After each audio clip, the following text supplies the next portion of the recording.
এই মুহূৰ্তত মই সচলৰ ধৰ্ণাস্থলীত উপস্থিত আছোঁ। পোনে প্ৰতিদিনে মই দৰ্শকসকলক দেখুৱাবলৈ যত্ন কৰিছোঁ। কালি দিনটোৰ পৰা অৱহেলিত যি শিক্ষক কৰ্মচাৰী সন্থাৰ আছিলে তেখেতসকলে এনেদৰে প্ৰতিবাদ কৰি আছিল। প্ৰতিবাদস্থলীত বৰ্তমান সময়ত এজন লোক এনেদৰে ঢলি পৰিছে আৰু এম্বুলেঞ্চ মাতি পেলাই এনেদৰে বৰ্তমান সময়ত সচলৰ ধৰ্ণাস্থলীৰ পৰা লৈ যাবলৈ আহিছে। আমি পৰিৱেশটো প্ৰতিদিনে মই দৰ্শকসকলক দেখুৱাবলৈ যত্ন কৰিছোঁ। এনেদৰে বৰ্তমান সময়ত শিক্ষক যি কৰ্মচাৰীসকল আছে তেওঁলোকৰ প্ৰাপ্য দাবীৰ কাৰণে এওঁলোকে প্ৰতিবাদ কৰিছে আৰু লঘোণে ভোকে অনিদ্ৰাৰে তেওঁলোকে এনেদৰে প্ৰতিবাদ কৰাৰ কাৰণে আজিৰ দিনটো এনেদৰে এটা অঘটন সংঘটিত পৰিলক্ষিত হৈছে। এম্বুলেঞ্চ মতাবলগীয়া পৰিৱেশ সৃষ্টি হৈছে। আমি পৰিৱেশটো প্ৰতিদিনে মই দৰ্শকসকলক দেখুৱাবলৈ যত্ন কৰিছোঁ। এনেদৰে বৰ্তমান সময়ত এই ঠাইৰ পৰা এজন শিক্ষকক পোনে JMCHলৈ লৈ যোৱা হ'ব। কাৰণ মই ইতিমধ্যে উল্লেখ কৰিছোঁ তেওঁলোকৰ প্ৰাপ্য অধিকাৰৰ দাবীৰ কাৰণে লঘোণে ভোকে আহি পেলাই সচলৰ যি ধৰ্ণাস্থলী আছে এই ধৰ্ণাস্থলীত প্ৰতিবাদ কৰিছে আৰু যাৰ কাৰণে সেই শিক্ষকজন অসুস্থ হৈ পৰে আৰু বৰ্তমান পোনে তেখেতক এম্বুলেঞ্চেৰে বৰ্তমান সময়ত লৈ যোৱা পৰিলক্ষিত হ'ব। আমি পৰিৱেশটো দেখুৱাবলৈ যত্ন কৰিছোঁ। এনেদৰে বৰ্তমান সময়তো বহু শিক্ষক এনেদৰে শুই পৰিছে কাৰণ অনিদ্ৰা অনাহাৰে তেওঁলোকে বৰ্তমান শুই পৰিছে। তেওঁলোকৰ দাবী এটাই, তেওঁলোকৰ যিসমূহ বিদ্যালয় আছে সেই বিদ্যালয়সমূহ প্ৰাধিকৰণ কৰিব লাগে। তেওঁলোকৰ যিসমূহ দাবী সেই দাবীসমূহ পূৰণ কৰিব লাগে। যাৰ কাৰণে এনেদৰে বৰ্তমান সময়ত সচলৰ যি ধৰ্ণাস্থলী আছে এই ধৰ্ণাস্থলীত এনেদৰে সকলো শুই পৰিছে। এজন লোকক ইতিমধ্যে এম্বুলেঞ্চলৈ বৰ্তমান সময়ত লৈ যোৱা হৈছে। তাৰ বিপৰীতে বহু লোক ইতিমধ্যে বিশেষকৈ শিক্ষক কৰ্মচাৰীসকল অসুস্থ হৈছে বুলি আমি জানিব পাৰিছোঁ। আমি প্ৰতিদিন টাইমত দৰ্শকসকলক এনেদৰে দৰ্শকসকলক দেখুৱাবলৈ যত্ন কৰিছোঁ আৰু তেওঁলোকে বহুদিন ধৰি দাবী জনাই আহিছে আৰু ইয়াৰে বহু শিক্ষক আছে যি শিক্ষকে 25-30 বছৰে সেৱা আগবঢ়াই আছে, মানৱ সম্পদ গঢ়ি আহিছে, বহুবাৰ দাবী জনাইছে, বহুবাৰ প্ৰতিবাদ কৰি আহিছে, অথচ যেন কোনো ধৰণৰ প্ৰতিবাদৰ ভাষা এইখন চৰকাৰে বুজি পোৱা নাই আৰু যাৰ কাৰণে বাৰে তেওঁলোকে আহি পেলাই এনেদৰে প্ৰতিবাদ কৰিবলৈ বাধ্য হৈছে। আৰু এনেদৰে আজিৰ দিনটোত প্ৰতিবাদ কৰি থকাৰ সময়তে আমি দেখুৱাইছোঁ পুনৰবাৰ এনেদৰে এজন লোক ঢলি পৰে, বিশেষকৈ এজন শিক্ষক ঢলি পৰে আৰু বৰ্তমান পোনে তেখেতক লোকজনক বৰ্তমান সময়ত চিকিৎসালয়লৈ প্ৰেৰণ কৰিব। যদি সম্ভৱ হয় আমি শিক্ষকসকলৰ কাষলৈ যাবলৈ চেষ্টা কৰিম, কথা পাতিবলৈ চেষ্টা কৰিম।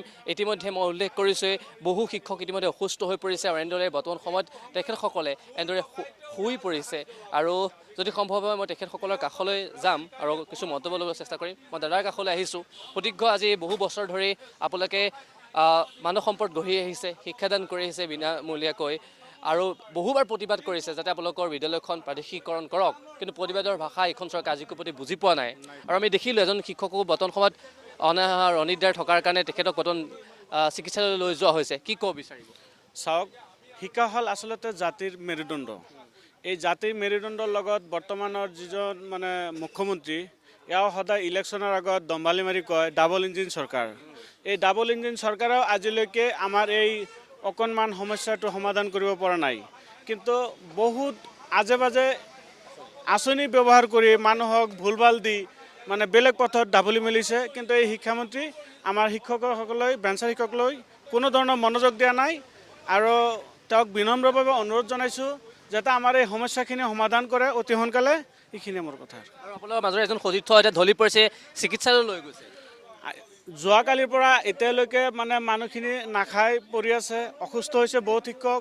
এই শিক্ষকৰ অলৰেডি এজন এম্বুলেঞ্চত লৈ যাই আছে, কিন্তু চৰকাৰে এটা ধৰণৰ চিকিৎসা বা শিক্ষকবিলাকে কি অৱস্থা কি চলি আছে কোনো ধৰণৰ খা খবৰ লোৱা নাই। আপোনালোকৰ মিডিয়াৰ মাধ্যমেদি এইখিনি কথা ক'ব বিচাৰোঁ যাতে চৰকাৰৰ তাতে যায় যে আমাৰ শিক্ষকৰ দুখখিনি যাতে বুজি পায় আৰু সমস্যাটো অতি সোনকালে সমাধান হয় আৰু কি।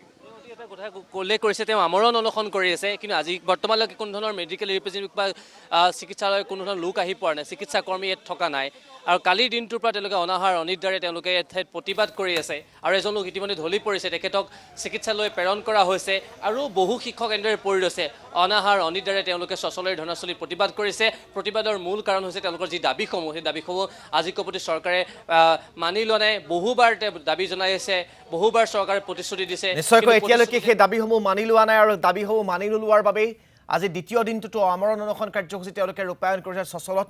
কিন্তু এতিয়ালৈকে চৰকাৰৰ ফালৰ পৰা কোনো সদুত্তৰ তেওঁলোকে লাভ কৰা নাই, যাৰ বাবে তেওঁলোকৰ এই প্ৰতিবাদ আৰু অধিক দীঘলীয়া কৰাৰ বাবে তেওঁলোকে হুংকাৰ প্ৰদান কৰিছে।